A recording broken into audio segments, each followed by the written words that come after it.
পশ্চিমবঙ্গে বিজেপি ক্ষমতায় আসার পরই বাংলাদেশ সীমান্তে কাঁটাতার দিতে উঠে পড়ে লেগেছে।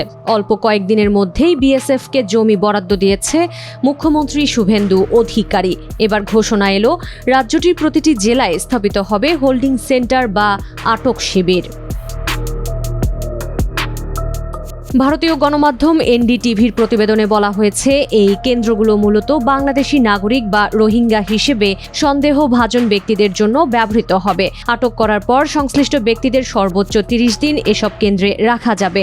সরকারি নির্দেশনায় আরও বলা হয়েছে, শুধুমাত্র সাম্প্রতিক সময়ে আটক হওয়া ব্যক্তিরাই নয়, বরং যেসব বিদেশি নাগরিক ইতোমধ্যে কারাগারে ছিলেন এবং যাদের প্রত্যাবাসন প্রক্রিয়া চলছে তাদেরও এসব কেন্দ্রে রাখা হতে পারে। পরবর্তী ধাপে তাদের নিজ নিজ দেশে ফেরত পাঠানোর জন্য প্রয়োজনীয় ব্যবস্থা নেওয়া হবে। পশ্চিমবঙ্গের মুখ্যমন্ত্রী শুভেন্দু অধিকারী জেলা প্রশাসকদের উদ্দেশ্যে দেওয়া নির্দেশনায় বলেন, অবৈধভাবে অবস্থানরত বাংলাদেশি ও রোহিঙ্গাদের প্রত্যাবাসনের জন্য প্রয়োজনীয় প্রক্রিয়া অনুসরণ করতে হবে। এ লক্ষ্যে জেলা পর্যায়ে আটক বিদেশি নাগরিক এবং মুক্তিপ্রাপ্ত বিদেশি বন্দীদের রাখার জন্য হোল্ডিং সেন্টার স্থাপন করা প্রয়োজন।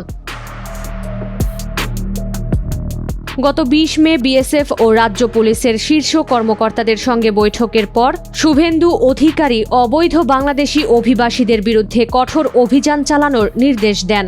ভারত সরকারের পক্ষ থেকে 14/5/2025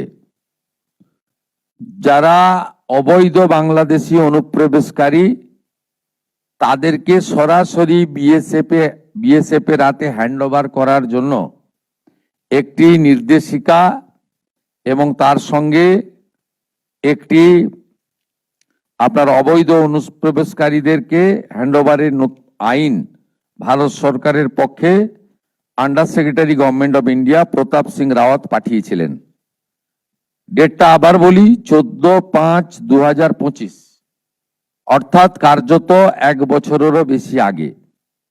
পশ্চিমবঙ্গের আগের সরকার তারা একদিকে শরণার্থীদের সিএএ দেওয়ার ক্ষেত্রে বিরোধিতা করেছে, অন্যদিকে এই গুরুত্বপূর্ণ সুযোগ বা আইন ভারত সরকার যেটা দিয়েছিলেন তাকে কাজে লাগেননি।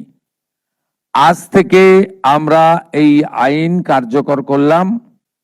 এর ফলে সিএএ এর অন্তর্ভুক্ত যারা, অর্থাৎ সিএএতে বলা আছে 7টা কমিউনিটি বা ধর্ম পালন করা লোকেরা, তারা সিটিজেনশিপ অ্যামেন্ডমেন্ট অ্যাক্টের আওতায় আসবেন এবং তাদেরকে যারা 31/12/2024 পর্যন্ত এসেছেন তাদেরকে কোনো পুলিশ কোথাও হ্যারাসমেন্ট ডিটেইন করতে পারবে না।